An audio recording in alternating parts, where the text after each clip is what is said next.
E o que os apóstolos sabiam, assim, para além do tempo deles, Caio?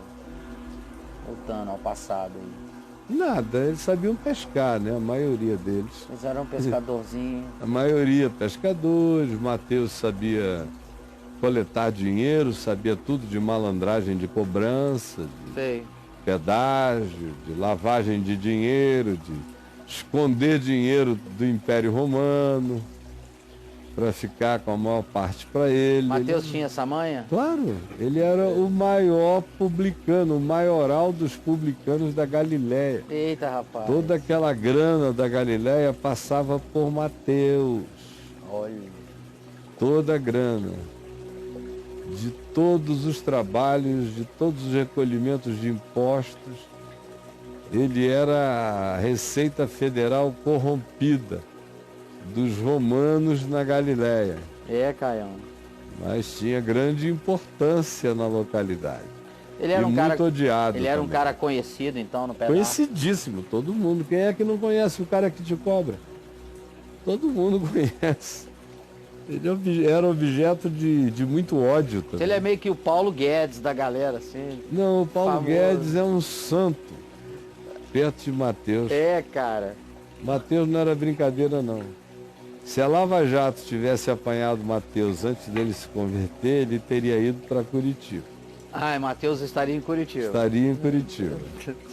Com certeza absoluta.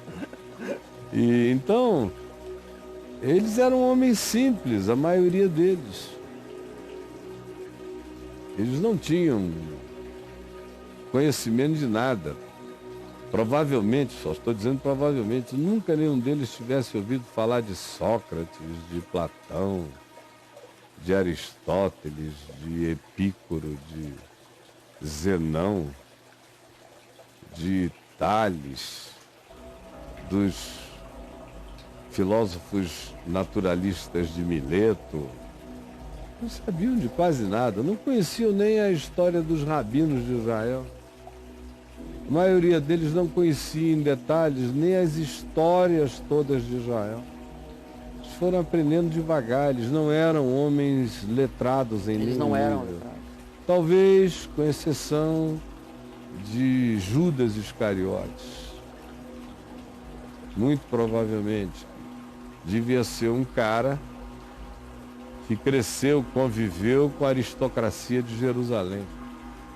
Porque você vê que ele tem acesso direto ao Sinédrio. Ele conhece o sumo sacerdote, conhece todo mundo ali. Ele tinha uma chegada nos caras. Provavelmente.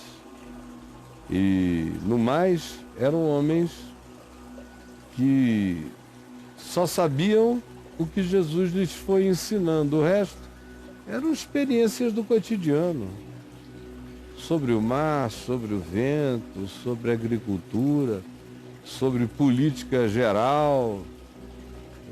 Eram homens revoltados, como quase todo pobre e assalariado, explorados por Roma e explorados por Jerusalém, pelo templo. Então, naturalmente, tinham algumas revoltas no coração, tinham expectativas de libertação, eram pessoas insatisfeitas com o status quo, com o establishment. Isso aí a gente sabe. Mas eles não tinham isso construído a partir de uma ideologia. Era muito mais a partir de emoção, de sentimentos, de amarguras históricas, de observações. Mas não tinham muito conhecimento além disso. E não tinha um religioso, não? Muito pouco, eles eram pessoas da Galileia. A Galileia era chamada de Galileia dos Gentios, por causa daquela mistureba danada. Tinha Galileia, tinha sinagoga em Cafarnaum, tinha uma sinagoga em Magdala, naqueles dias de Jesus. Tá. E havia algumas outras sinagogas, mas não havia uma proliferação brutal de sinagogas. E o fato de você ir à sinagoga não fazia você necessariamente aprender tudo. Porque a sinagoga não tinha essa pretensão de pedagogia em sequência. Você aprendia muito mais se você fosse para uma escola rabínica, para se dedicar ao aprendizado. Do contrário, você ia crescendo no meio daquela cultura e no sábado, se você fosse, você ouviria uma leitura e aprenderia umas orações de reza hebraica. Mas era tudo, no máximo, para eles. Não tinham lido literatura diferente, não tinham conhecimento de muita coisa, eram homens muito simples. Porventura da Galileia pode vir alguma coisa boa? Era se referindo a eles e a Jesus, que eram galileus e que carregavam essa pecha, que a maioria das pessoas encarnava essa caricatura mesmo.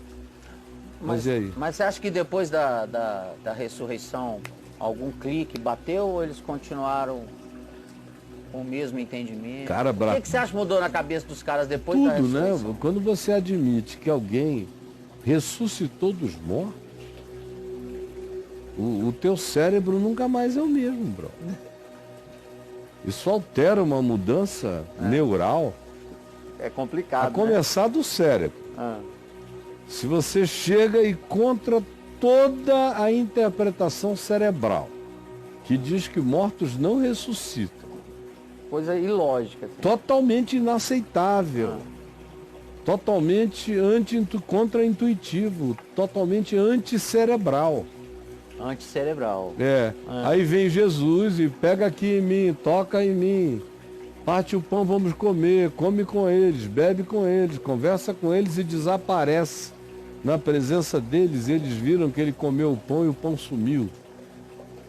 Ele comeu o peixe foi engolido e desapareceu dentro dele. Ele bebeu o vinho foi para algum lugar, depois ele atravessa a parede com pão, vinho, peixe e tudo. Tudo no bucho. Tudo no bucho. Como é que a mente processa uma loucura dessa? É complicado. Se você tem todos os lobos e todos os entes de composição cerebral tocados. Mexe na razão, mexe na emoção, mexe na direita, mexe na esquerda, mexe na visualização, mexe na audição, mexe em tudo no cara. Abala neurologicamente. Abala neurologicamente e expande. Expande dimensões de percepção no cara. Agora, além disso, imagina só, surgiu dentro deles, por causa dessa constatação, um destemor alucinado.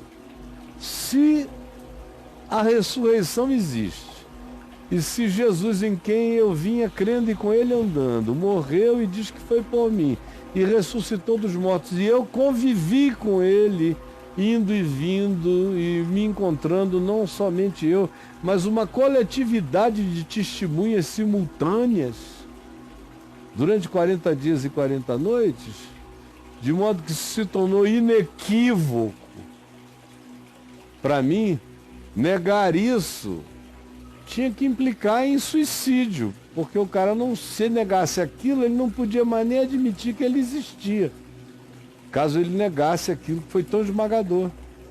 Então isso provocou neles uma mudança de natureza psicológica incomparável. Esses caras ficaram inassombráveis. Eles que eram temerários, temerosos, capazes da fuga, da evasão, disso, daquilo, agora não. Eram gente capazes de, com a ameaça de no dia seguinte serem executados, ainda assim dormirem a última noite na prisão na maior tranquilidade. A morte desapareceu para eles, então eles se tornaram kamikazes poderosos do amor de Deus. Imagina como é viver sem medo de nada. Caraca. Isso é um poder maravilhoso que a ressurreição traz, que é essa constatação. E como isso altera também todo o teu cérebro, toda a tua psique, toda a tua estrutura de olhar, toda a tua inteligência espiritual. Muda tudo.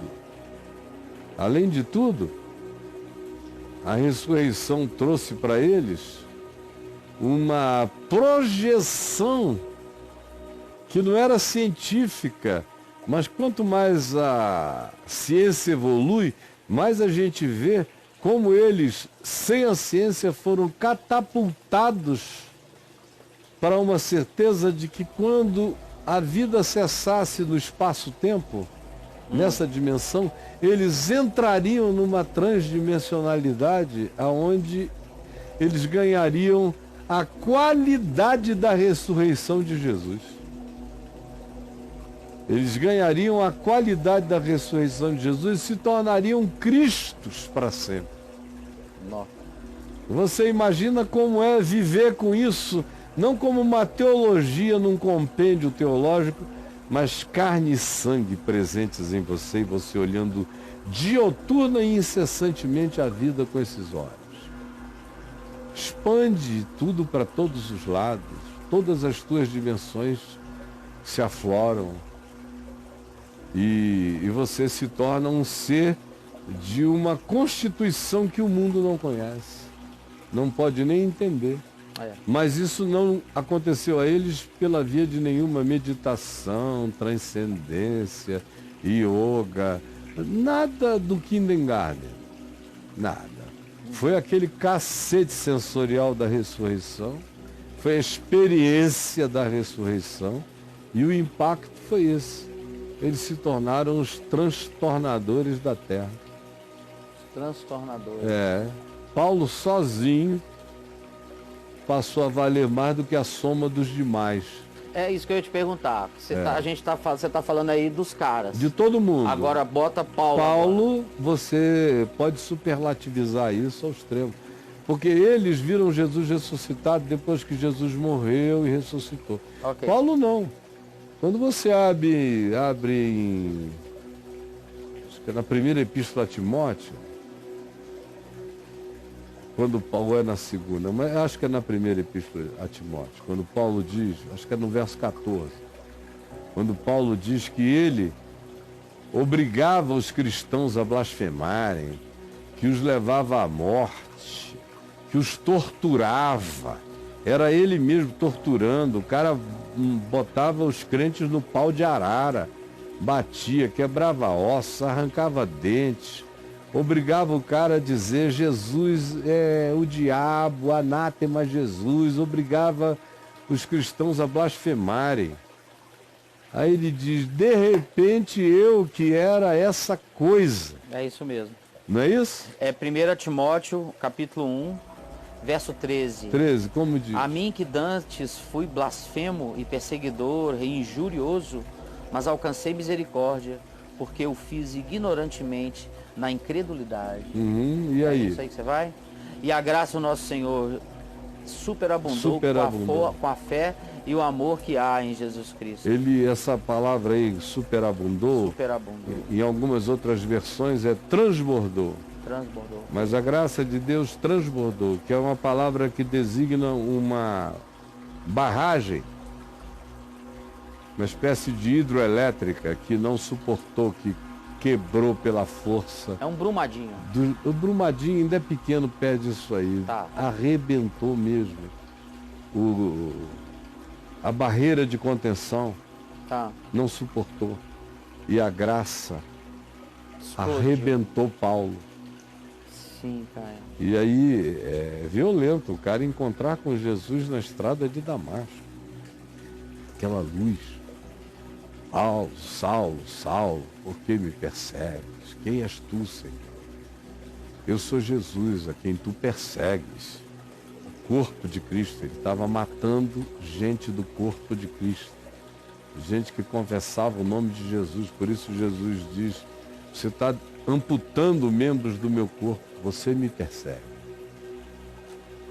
E agora levanta, entra na cidade, onde te dirão te convém fazer, porque tu és para mim um vaso escolhido, um instrumento escolhido. E eu te mostrarei o quanto importa sofrer por amor ao meu nome. Você vai ficar sabendo até o fim da vida o que é me conhecer, me amar e não ter mais nenhum poder a respeito, a não ser ir até o fim, apaixonadamente, sem regresso e sem retorno. Eita. fogo. Caraca. E Paulo, quando pegou isso, ele soube algo para além da época dele, cara? Paulo sabia Paulo mais do que a maioria. É isso. Paulo tinha sido educado na Grécia, da Ásia Menor, no mundo greco-romano. Teve todos os acessos culturais que uma boa criação em Tarso naqueles dias dava. Naqueles dias Tarso era uma cidade importantíssima da Ásia Menor. Foi o lugar onde Cleópatra e Marco Antônio se encontraram. Ah, foi, cara? Foi Tarso. Sei. Escola, universidades, tinha o melhor ensino. Era uma... E estava do lado de outros grandes centros de cultura e de ensino.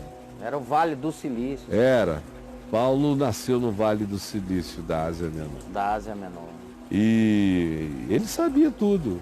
Ele sabia sobre a filosofia grega, sobre os deuses do Olimpo, sobre os filósofos de Mileto, sobre os filósofos de Atenas. Ele conhecia a história universal, o que tinha acontecido. Ele conhecia as teorias do átomo dos primeiros filósofos gregos.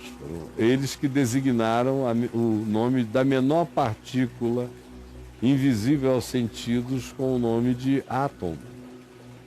E ele conhecia todos esses conceitos de coisas visíveis e coisas invisíveis. Além de que ele estudara toda a literatura judaica, rabínica, conhecia os grandes mestres e sábios de Israel, não só a escritura, mas conhecia a história de Israel e a história do ensino rabínico em Israel. Conhecia o que viria a ser o Talmud, que já estava em elaboração na tradição oral dos rabinos. Ele já tinha conhecimento de muito daquilo que viria a ser sintetizado depois, já no início do segundo século, em Tiberíades. Ele sabia tudo sobre as discussões teológicas e filosóficas do povo judeu e dos mestres judaicos. E ele fez doutorado e pós-graduação aos pés do principal mestre de Israel vivo naqueles dias. Ele foi aluno de Gamaliel. E ele diz que ele se avantajava a todos na sua geração. Ou seja, a fama dele de que era um jovem gênio, a de Paulo, antes de se converter. Tanto é que ele, sendo tão novo, recebeu incumbências tão radicais. Pois é. Da parte do Sinédrio, cartas com autorização para matar, esfolar, acabar, torturar, prender, diabo a quatro. Ele tinha essa autorização. E foi nessa que ele tropeçou na luz de Cristo para sempre. E ele era famosinho, Caio? Tipo Mateus no meio dele, Paulo era famosinho no meio acadêmico? No meio de Jerusalém. Ele se tornou uma pessoa proeminente. O Sinédrio não daria cartas para um rapaz de 33 anos, de bobeira, 34, né? De bobeira. Uhum. É porque o cara sobressaía em muito a sua geração em Jerusalém. E como é que o Sinédrio ficou depois? E em qualquer lugar onde tenha chegado. Você veja que ele é um cara que chegava e um mês depois ele estava no centro já dos acontecimentos na cidade.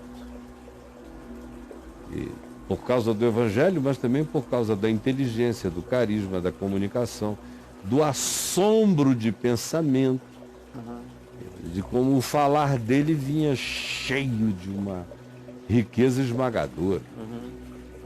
O falar dele não é o que a gente lê nessas cartas. Ninguém diz tudo o que diz em cartas. Cartas você diz a síntese do que você diz.